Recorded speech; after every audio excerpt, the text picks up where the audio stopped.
If your valuation hasn't gone up an order of magnitude over the course of the last, decade plus, Occam's razor would probably say you're not doing something right. And to your point about the intranet, I mean, we have a special opportunity with the modern era of AI technologies to insert something new in the enterprise software stack that will live above all of your existing systems of record, that will be completely agnostic to the human language that things are authored, recorded, or captured in. It's not going to matter what system of record that they're in. And it's not going to matter what the underlying object type is, whether it's audio, video, images, text. It's not going to matter if it's structured, semi-structured, or unstructured information. You're going to be able to drop a prompt at the top, and through all manners of multi-hop capabilities, you'll get your search and discovery done. Then it'll trigger workflows, and then it'll eventually be able to do automation.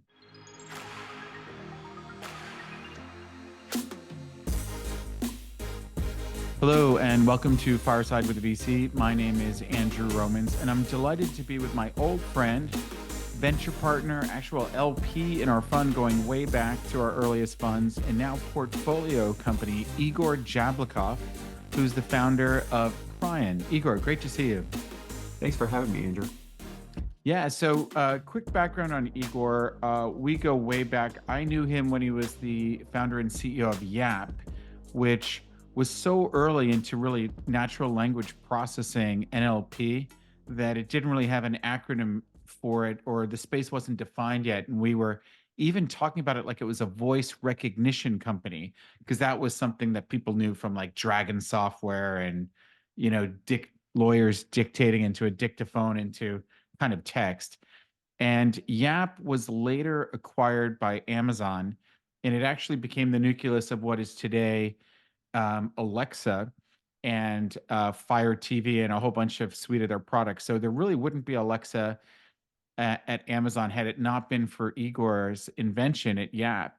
Prior to that, Igor was in charge of a research group at IBM, which later became Watson, and was involved with multimodal web browsers, where we still don't really have like kind of Skype-esque voice and video embedded into the browser the way it should. Crypto probably should have been born in the web browser for payments. So Igor's been around of a lot of the greatest minds, and I've known Igor for so long that he was bouncing ideas in coffee shops in Silicon Valley for Pryon from the very earliest of days. I was a little concerned when he was hiring the smartest people because these people cost money. But, just on the recruiting side of Pryon, it's been an interesting journey. So we're going to get into all things artificial intelligence today. We're going to talk about Prime, but we're also going to talk about the industry on a global basis, industry and so forth. So Igor, why don't you tell us, what does Pryon do? Pryon, Pryon. What does the company do, and why did you create it? Yeah, we're building the world's first knowledge cloud. It's essentially when I look at the opportunity before us, it's that there wasn't one unified repository of knowledge inside of these organizations, and yet we have them on our college campuses and in our civic communities known as libraries, and yet there wasn't this unification of knowledge. And so on a day-to-day basis, everybody in the organization feels friction, in terms of finding the things that they need to know in order to perform different workflows.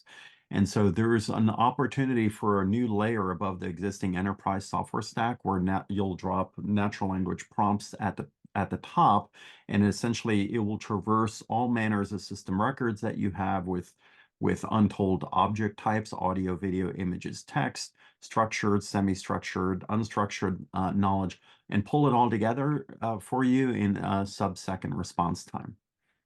So what are some, first of all, when did you start Pryon? How long has the journey been with this one? Yeah, this started in 2017, in the early part of 2017. And as you mentioned already, um, that wasn't our first rodeo vis-a-vis dealing with natural language interactions. I did lead as program director an early multimodal research team at IBM where we discovered the baby version of Watson, and they didn't want to greenlight it. It was ahead of its time, even though we were trying to hide it in hospitals and college campuses. Heck, we even had an incarnation of it in Epcot Center in Disney World Hmm. for people to cross paths with. And in my frustration, I departed, recruited folks, as you mentioned, from Dragon, from IBM ViaVoice, from NVIDIA, from Intel, from Broadcom, and the like, from Microsoft, pulled them together, and we became the world's first AI cloud company, with dozens of enterprise and carrier customers, including Sprint and Microsoft. We had almost 50 million users on our platform, and within a year, I believe, of founding the company, because we had some of the early engineers that worked on the iPod on staff, we back channeled into Apple and we prototyped a version of Siri before the iPhone even existed. That's how Wow. early they were even thinking about natural language interaction and AI assistance. And then you're exactly right. Half a decade later, we were secretly acquired by Amazon to develop Alexa for them. Alexa is my older sister's name, which is a total coincidence, and Pryon was the code name, so that's where it came from. Oh, so Pryon was the code. That's right. It was the code name for Alexa. That's pretty Yeah. cool. Well, so your hard work continues. Tell us a little bit about the funding of the company, because like I said, in the early days when you were talking about who your first hires were, I was like, "Ooh, I got to be careful with our fund money because, as you know, we're kind of capital efficient company." And then I just couldn't resist knowing about this from before it happened and not being on your cap table. So thank you very much for letting us invest. But who are some of the bigger players? I mean, I know, of course, but maybe share with us some of the people you recruited into the orbit of the company on the cap table investor side. Yeah, so I mean, we essentially have the same backers that took the quantum computing division out of Google. So it's Thomas Tull, Jim Breyer, Eric Schmidt. Our Series A was co-led by Jim Breyer and Steve Case's fund in DC area, so known as Rise of the Rest. It's been great working with them since practically inception. And they're strategic investors. So Stanford University, Micron's AI fund, Duke University, folks affiliated with the University of North Carolina. A mess of strategics that are part of this as well. Two Sigma Ventures, Graycroft, Digital Alpha, so which is majority backed by Cisco. So there's been a good consortium that built around us. Technically speaking, we're a fairly capital efficient AI company when you see some of the, bulking up that other folks had to do even to deliver the same level of capability that we've done. Probably, you know, an order of magnitude less to achieve the same outcome here in Okay. terms of investment. So there's a couple different ways animals can involve in nature, either in a rainforest or in a desert, but they're still both alive. Right. And from our earliest conversations, I always felt like sometimes I think in general, you can generalize that it's the job of the founder to recognize all the applications of their technology and how it can be applied to everything from military to education, healthcare, just everything. And it's often the job of the VC, as painful as it sounds, to try to focus that founder on some use cases that will either save money and make money for the customer and kind of price this in a way that there's good adoption and you see kind of revenue growing quarter over quarter, year over year. And then maybe over time, you can get into more of the many other horizontal applications. But where did you choose to focus your energy and even the sales team now that this is a real company with real high velocity on the revenue side? What's a specific application so we can maybe touch it in a little bit more granular sense here?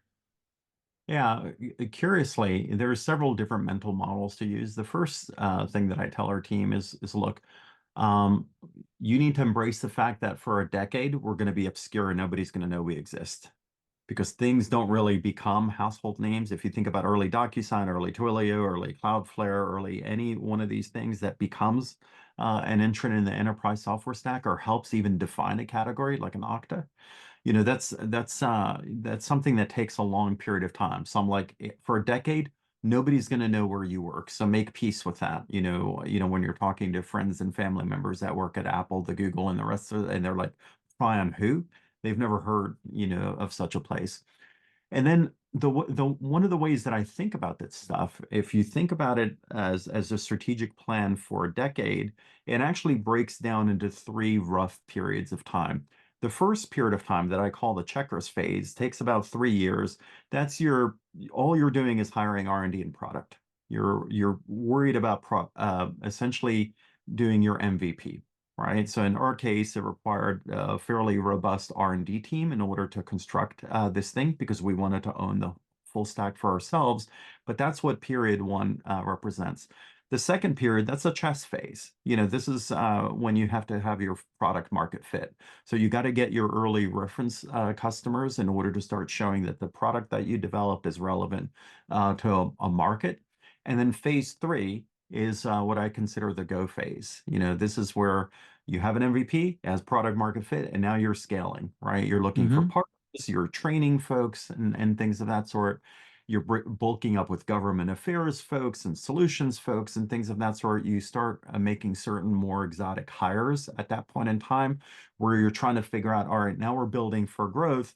What's our path towards becoming an IPO-able company and standing on our own two legs? And just know that 10-year time horizon, less than 13% of companies ever get to 10 million ARR and above. Hmm. Now, one of the things that actually has helped us traverse these different periods is, of course, you need,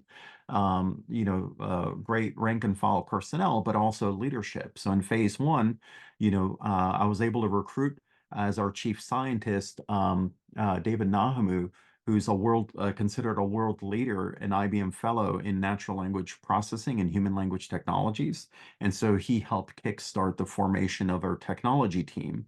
And in Act Two, we were able to recruit Chris Small, who was one of the early Oracle executives that Benioff brought in to help him run go-to-markets from year two through the IPO as well. So in each of these phases, there's different styles of leadership that are relevant, to those scenarios, and luckily we were able to address that. Well, so at a high level, I remember you showing me like literally a web browser with a folder, and you could just grab proprietary information that an enterprise has and like drop it in there, almost like the manual for a BMW X7. And then once it's in there, you should be able to like hit that little button on your steering wheel and say, hey, what kind of oil does this car take anyway? And could you send it to my phone? As opposed to open the glove compartment and fish out a manual. But like, you know, give me an example of an actual customer and how they are using Prime and and obviously what's the value they're getting to be paying Prime an enterprise software license for this. Yeah, I mean, there's so many different examples. I mean, there's an entity in Big Pharma that's using it for sales enablement content. So all of their sales and BD folks, have the latest information possible about their, products, processes, and things of that sort. That's one example. So that's more of a revenue accelerator play, right? Which sells well to CROs. It's In other also in the pharma world, it's also accuracy, compliance, it's almost having programmatic compliance of if there's side effects from a drug being discovered in the clinic or with users, it's immediately kind of published on these are the side effects. I mean, that's sort of a natural progression of where humankind is evolving to, I would think. Yeah, I mean, you're exactly right. There's a whole myriad of use cases. Actually, connecting to the last question that you asked, Chris joked that I did SaaS backwards in some ways because we went after the biggest and baddest organizations on planet Earth as our early reference customers as well. While most founders are going to go after, SMBs and then, crawl to the mid-market and then eventually do enterprises and then they'll do multinationals and then they'll do government agencies last. I kind of went backwards and just started from the biggest and baddest orgs first because I felt that that's a gauntlet you go through. And if you can survive that, everything else becomes down market. And when those references become public, everybody starts saying, "Oh gosh, I want the same stuff that an NVIDIA has. I want the same stuff that an Air Force has." Right? That's the good stuff, and they end up trusting it, and they end up solving their own questions. I remember being in a hospital environment, and one executive was asking another, "Do you think this Prime thing is good enough to work in our secure environment, in our private environment?" And the other one chirped up before I even was able to answer the question and said, "Yeah, they're in nuclear reactor sites. We're going to be okay." Okay. Okay. So just give a few examples of how Pryon, benefits a customer today. Yeah, so NVIDIA, when you actually get support for your GeForce and Mellanox style devices, it's actually Pryon's Knowledge Cloud that provides those answers. So to you, it appears like an NVIDIA branded bot, but every time you type something in there, it's making an API call out to one of the collections that they built on Pryon's platform. So that's an example. Another example would be And is World that is Economic. that human supervised or is it pure? Pure automation. Yeah, I'm Okay. not in full RLHF nonsense. Where people don't know if they're unintentionally spilling stuff and it's going overseas for corrections. I think that's inappropriate for most enterprise uses. People are expecting the automation to hit, and then it goes over to your contact center if it goes out of domain or if there's an escalation. That's the way that people typically think of adopting these in enterprise scenarios.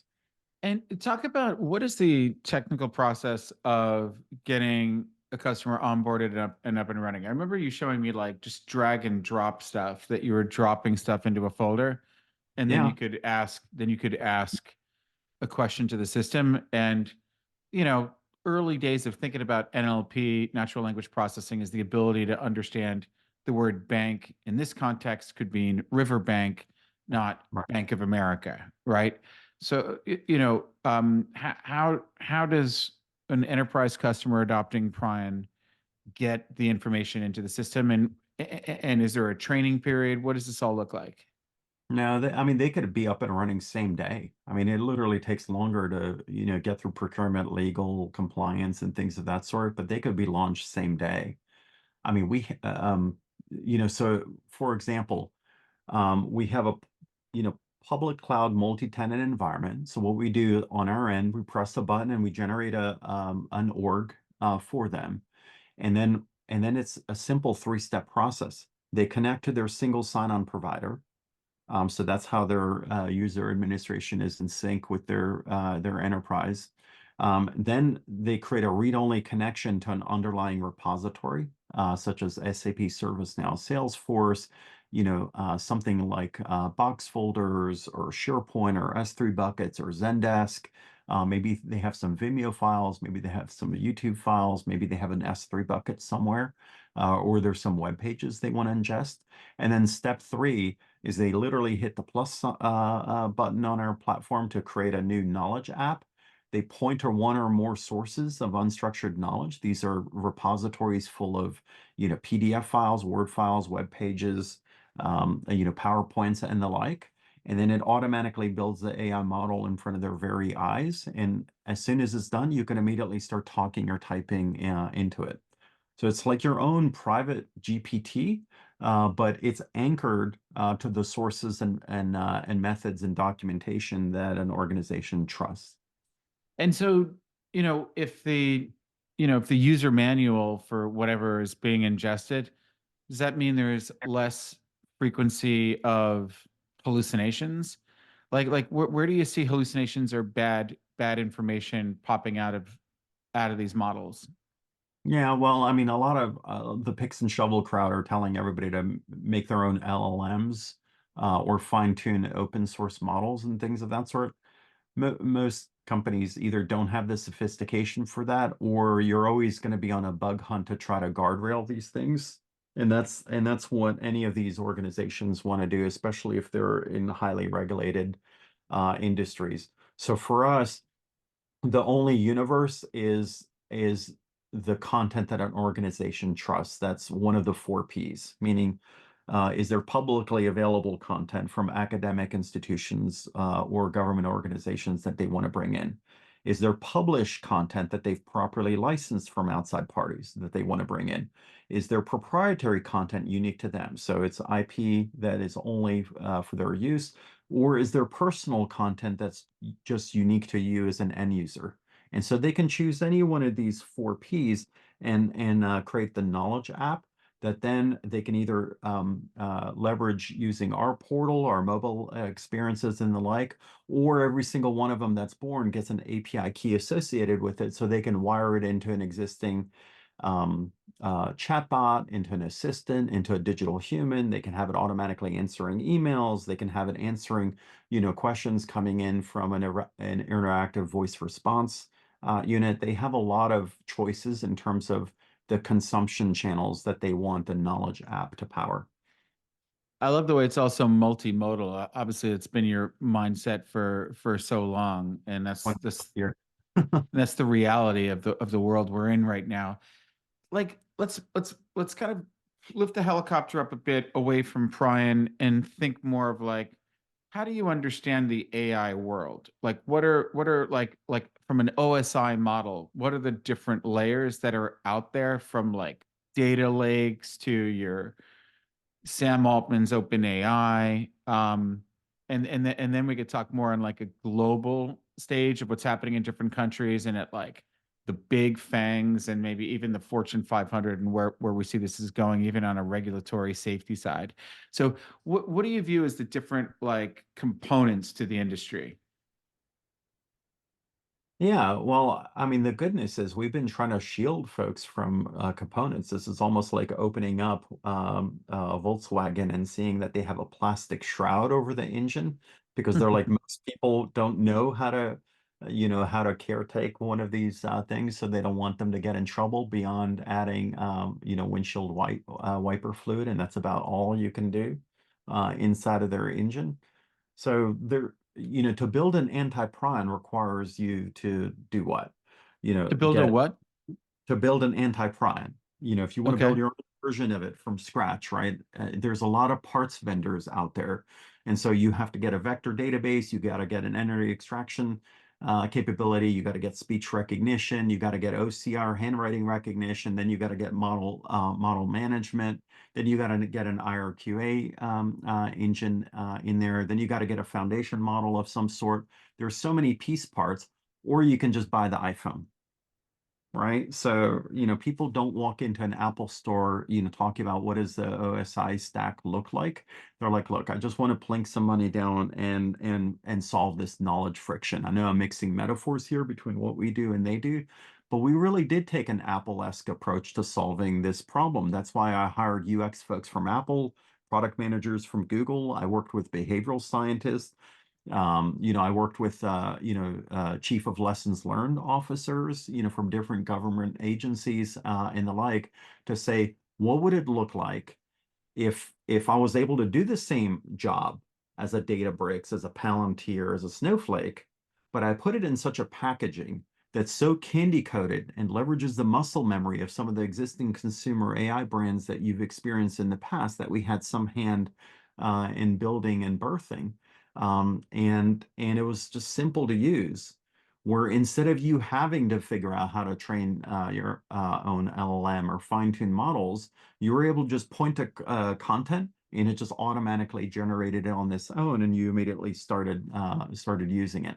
So we've been really thinking about how to democratize access to these style of technologies to make it as stupid simple to operate as you creating a new Slack channel or you creating a new Teams channel. There's a lot of, there's sort of where's the kind of generative AI or NLP in mining databases and siloed pockets of data and then packaging something up.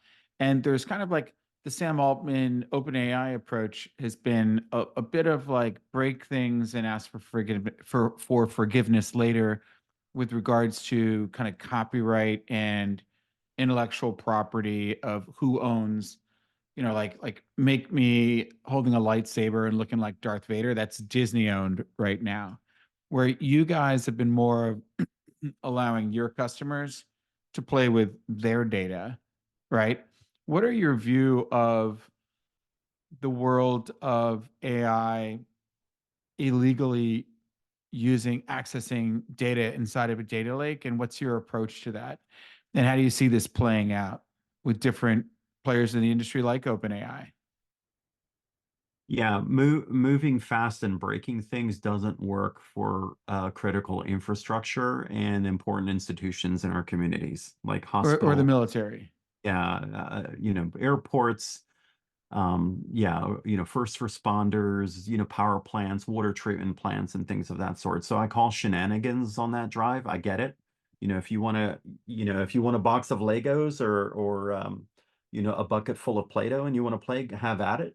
But when I'm in your emergency room, I kind of want facts to be emitted so that they know the best course of treatment for me. Thank you very much. So there's two Mm, different worldviews from that standpoint. I'm not trying to make an AGI. Pryon was purpose built as a piece of serious enterprise software that can go into the most regulated of industries that are out there, properly logged, properly secure, properly attributable and verifiable content that gets emitted. Because remember this, people don't trust technology. People trust other people. And so when, if I ingest the body of knowledge that you've generated, right, the books that you've written, and I ask a question about, hey, what does it take to be corporate venture capital? What's the right way to approach it and interact with these startups? How do I manage the board in that relationship? How do I deal with conflicts of interest associated with our, interest with the company, but it's going to maintain some freedom of action and flexibility? And what happens if, my competitors, try to access, can I ask for first right of refusal or not? These aren't things that you just wanted to barf out. You want it to go right to the section of your book where you're describing, some of these thoughts and ideas that are properly referenced due to different case studies that you may have promoted in there or different experiences. Like, hey, this is how this entity did it and it didn't work, or here's how this other entity did it and it ended up, doing well and everybody won. The company won and the strategic investor won in the end. This is how they got a great return, relative to others. Here's another one that didn't do all well. That could be interesting to create like uh, a web page on our website that allows CVCs or corporates to ask a question uniquely to the research and the data that went into that book. Yep. That is kind of interesting. Where do you see? Why don't we talk about ethical, not ethical by the Igor Jablokov, view of the world of, and we don't need to name any companies, but what's happening that shouldn't be happening and how are government regulatory bodies going to regulate this?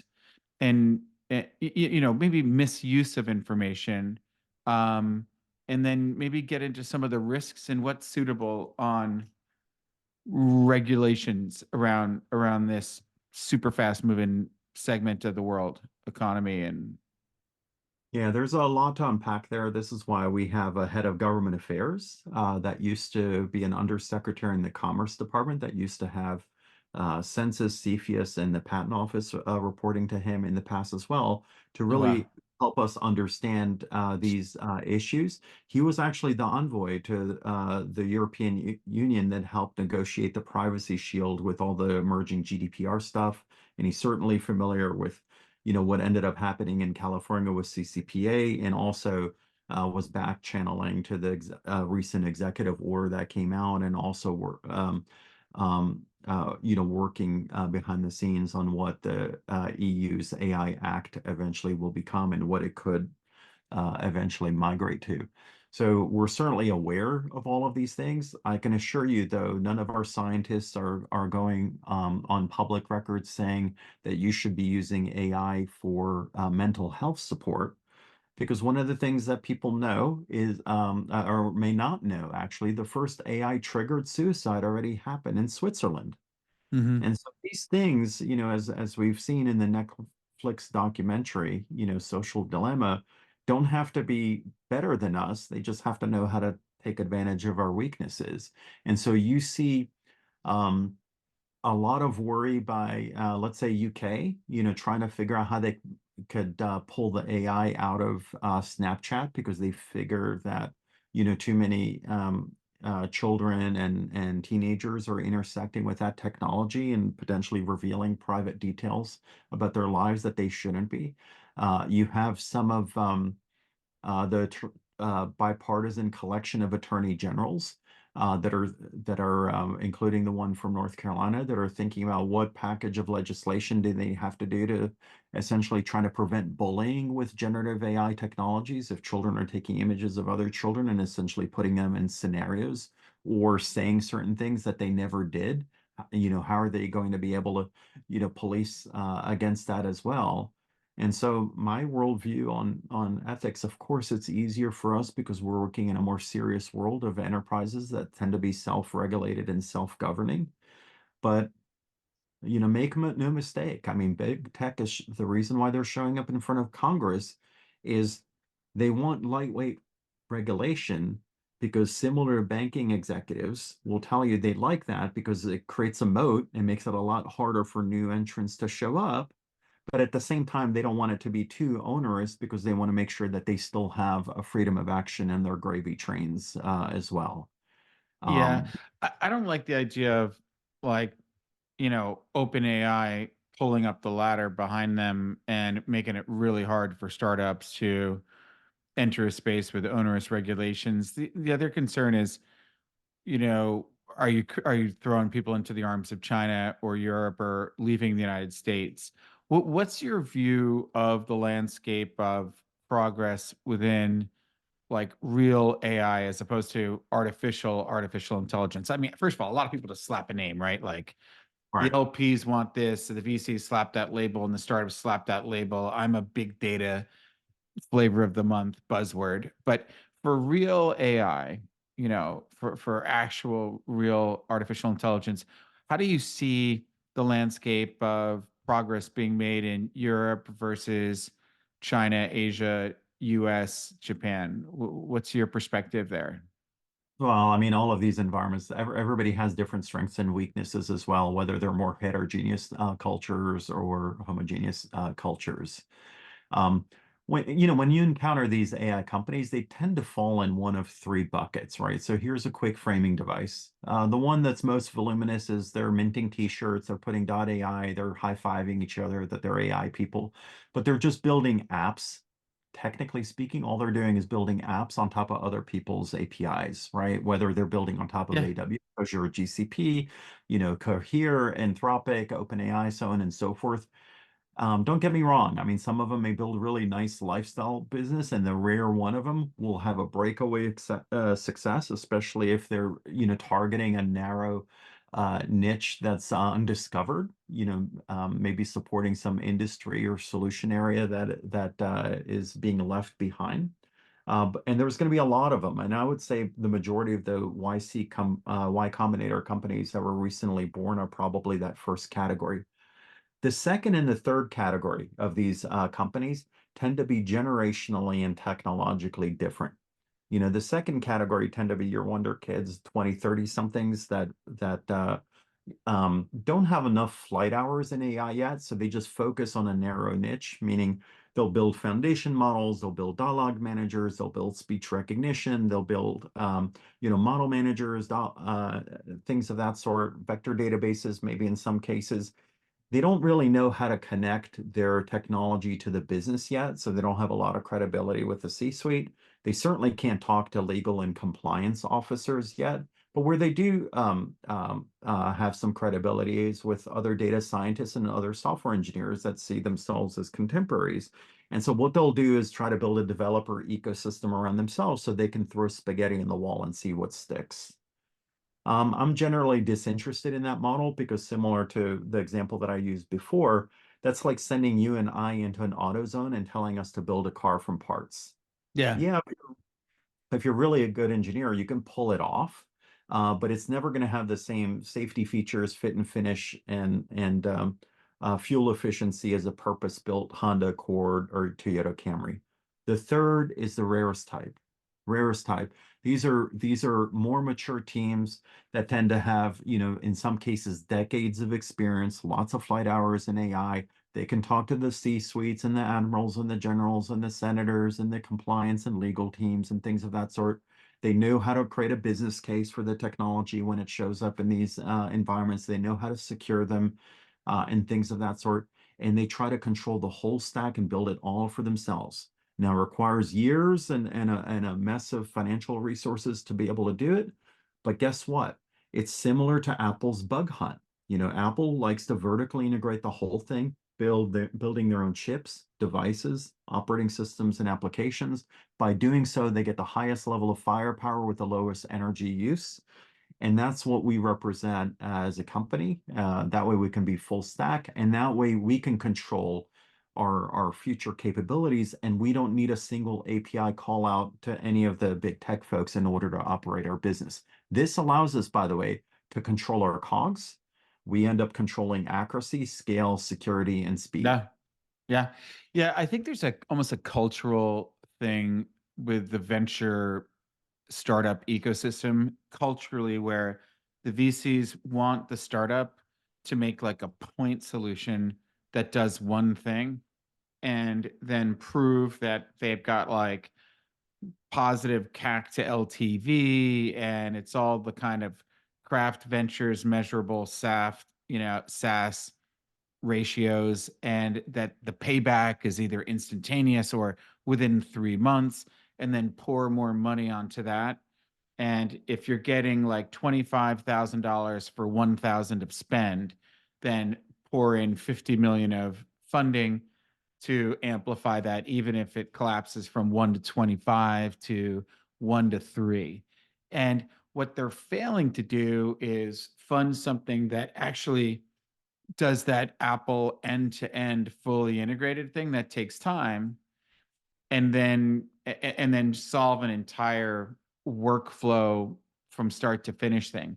And so a lot of these startups that would could be conceived of kind of don't really get funded, or they have to horizontally expand after having proved that they could do that one thing. So you're doing DocuSign, but you're not doing the entire real estate industry of data that says she might want to sell her house. You're just solving the one print, scan, sign, pray that they sign it on the other end, side of things. What about military? I know when we had lunch the other day, I was saying I knew from another portfolio company that the military didn't want a web hosted cloud knowledge base that you were talking about at the beginning of this discussion here, but they want an appliance in a box in a truck that they control, right? That's just the way the military generally thinks of my walled garden.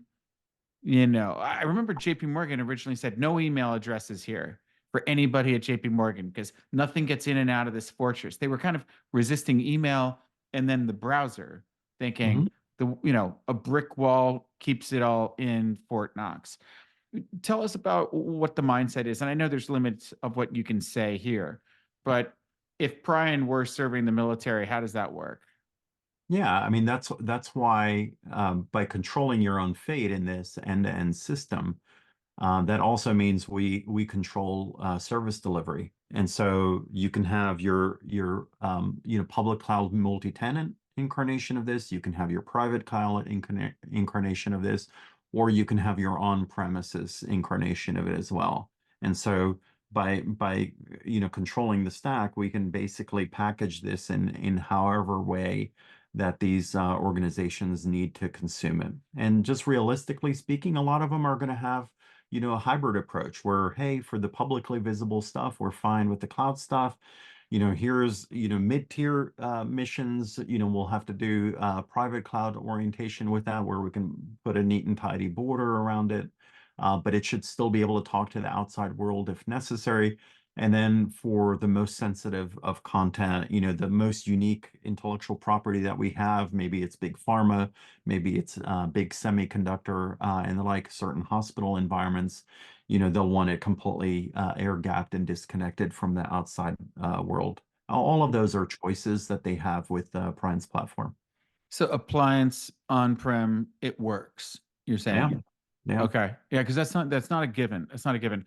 Well, why don't we wrap up and talk about what the future looks like? So if you just talk about the Fortune 500, How is the Fortune 500 generally going to change with the adoption of technology like Prime? Where are they today at point A? And what does point B look like? Where is humanity evolving to with all of this? Yeah, and I'll work from macro to micro, right? The macro things that Eric Schmidt has said is it appears that the internet as we know it will split into half. One is going to be the Chinese worldview, and the rest of us are going to be on the other side of it as well. So the internet splits in half. That's the first thing. And then the internet that we have left over, to our own devices, over a year ago, it essentially died, right? Because all of us were used to doing Google searches and seeing compositions from humanity, right? Whether it was audio, music, and things of that sort, videos, images that somebody photographed, a nice desert in Jordan and things of that sort, or all manners of text, that came out from human creativity and ingenuity. Now with all the generative production, the world is going to be flooded with these things that we can't tell if they're real or not. And so one of the things that we foresaw as we started working in the knowledge management space is, okay, what this tells me is that similar to how in Norway there's a seed bank that's hidden away that has all of the critical things to restore agriculture for non-GMO from non-GMO assets, that the fallback position to the Fortune 500 is going to be that they're going to have a knowledge cloud that they administer that is their source of truth, of external and internal resources that they can trust from that their employees can use, their clients can use, their partners can use, that has stuff that they've properly licensed, stuff from, government agencies, academic environments, and things of that sort. And it's essentially going to end up becoming their own private internet. They're just going to have to, because to think that you can go into Google like we used to do, researching a particular topic, is going to be a no-go because you have no idea how much disinformation is going to show up. I mean, I remember back in Mosaic 1993 days of people talking about the intranet, right? Right. Correct. So the intranet was sort of like almost before the browser came out. You had HTML and you had libraries of what we got here at this company, you know? So the intranet concept, knowledge management, I remember all the big consulting companies, the McKinseys were trying to say, oh man, we're going to have a multi-billion-dollar practice selling knowledge management to the Fortune 500 globally. Um, so this is more of, I guess, just all of this working a little bit better. So give an example of a company, a Fortune 500 company that, without saying a name, more like industry, that would be a victim of failure to adopt this technological change. And then an example of a company adopting this technological change and being a beneficiary of it. You kind of had Walmart versus Kmart, and Kmart failed.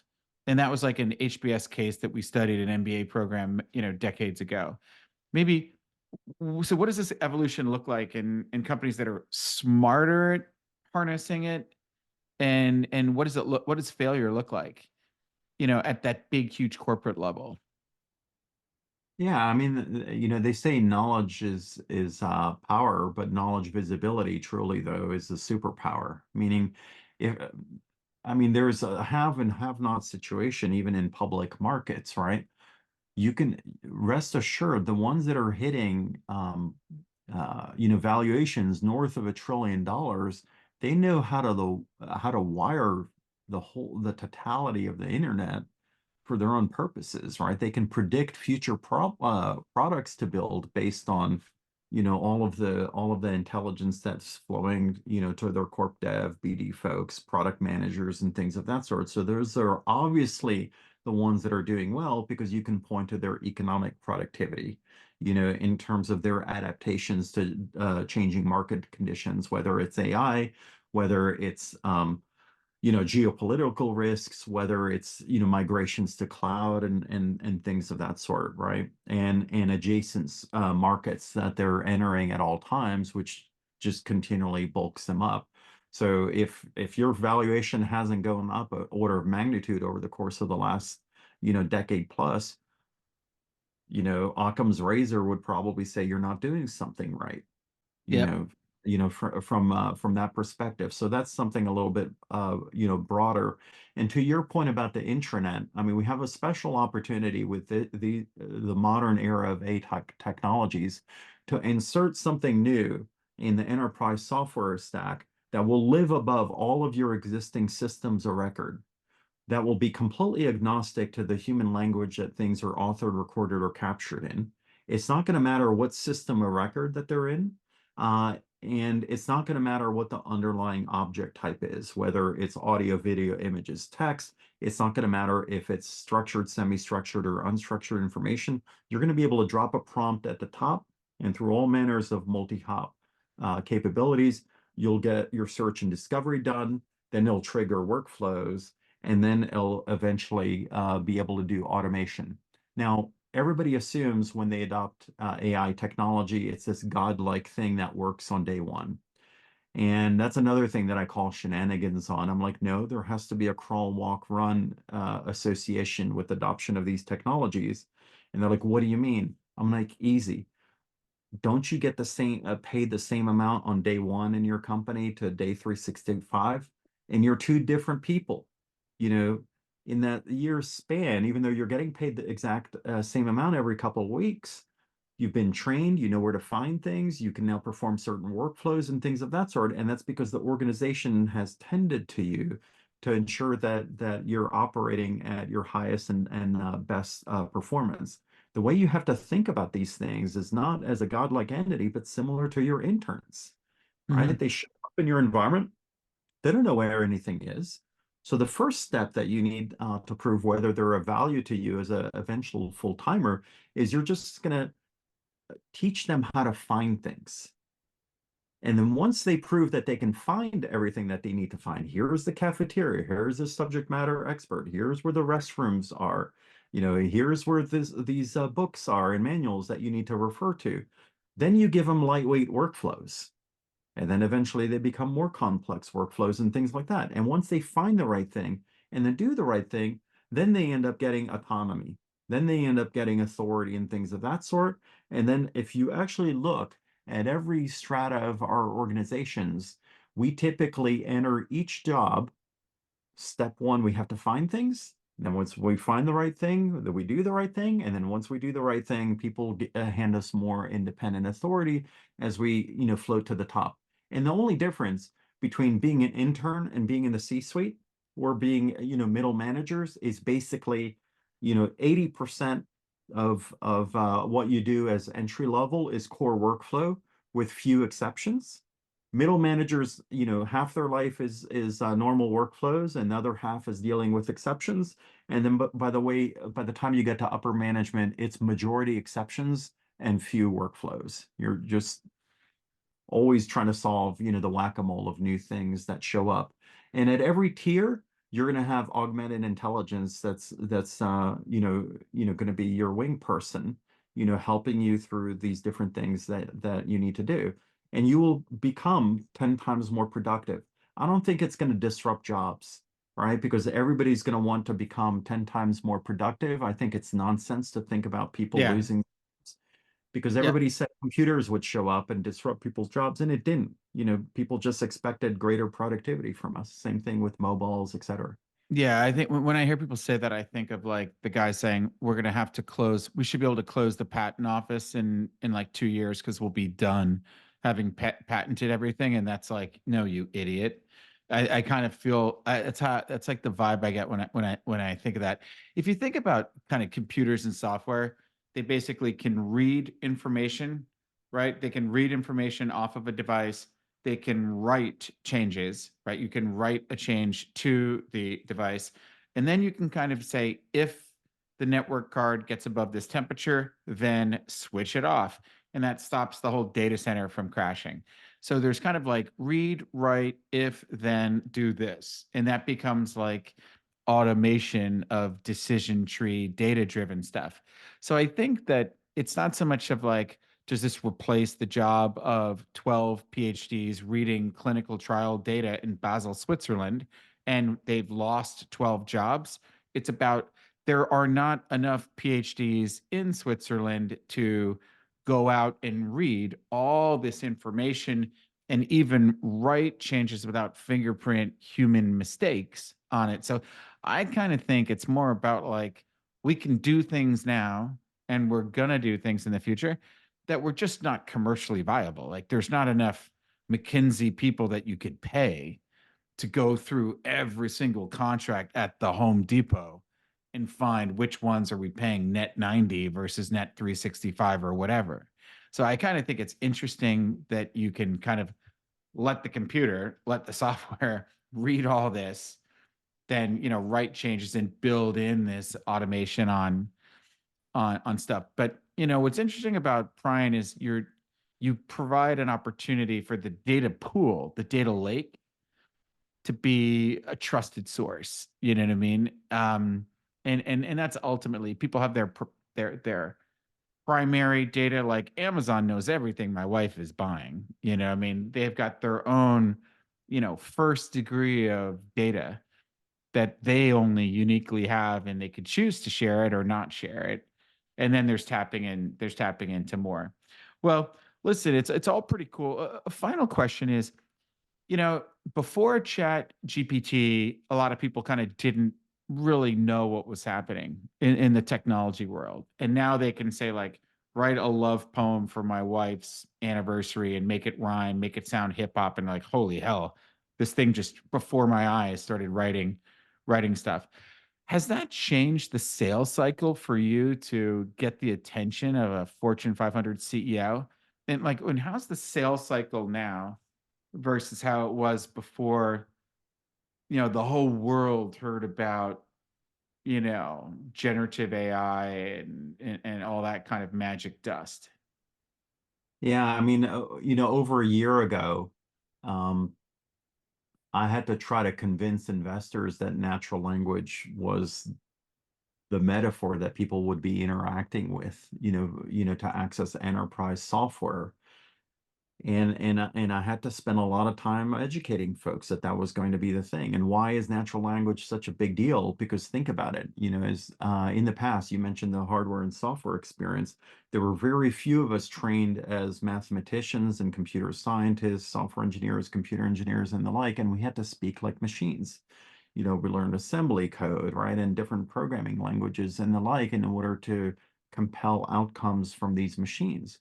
With natural language, you kind of turn the tables around and you end up democratizing access to the superpowers of these thinking machines, and it's just as simple as dropping a prompt and getting that production out of it as well. So that did change, and history is repeating itself. One of the things that I witnessed, Andrew, firsthand in the last company, same thing. We were the first ever AI cloud company, and nobody had any idea what we were doing.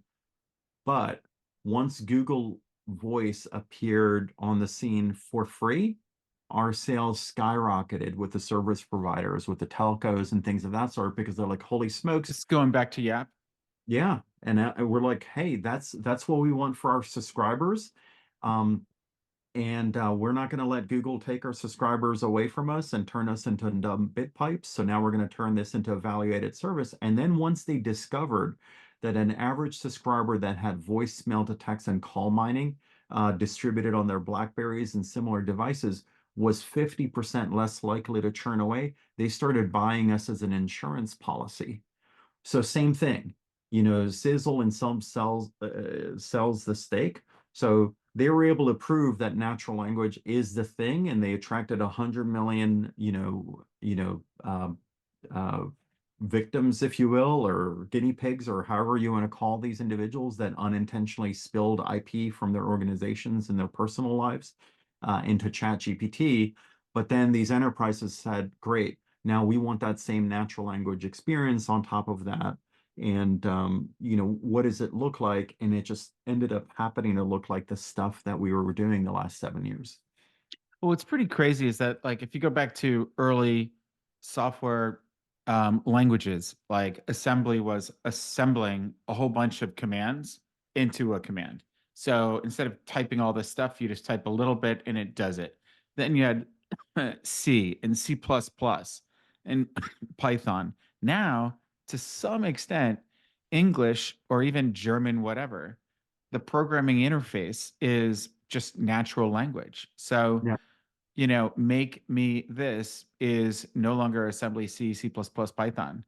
We're kind of, entering, a new era. So it's interesting to see how it'll play out. I'm excited that what was early conversations in 2014, 2015, and all that is turned into something that's getting real adoption and making things better. You definitely shouldn't be driving a car and opening a glove box to ask a question to a book and looking up it's not even in the index, what the hell, and just pull right in and get the answer you want. Make a data-driven decision rather that humans couldn't do. So it's all pretty cool and exciting. Well, Igor, thank you so much for taking the time. I'll put stuff in the show notes, but Pryon.com is probably the best way to find you. So thanks for sharing your time and knowledge here. Great. Thanks for having me. Okay, bye for now. See you soon.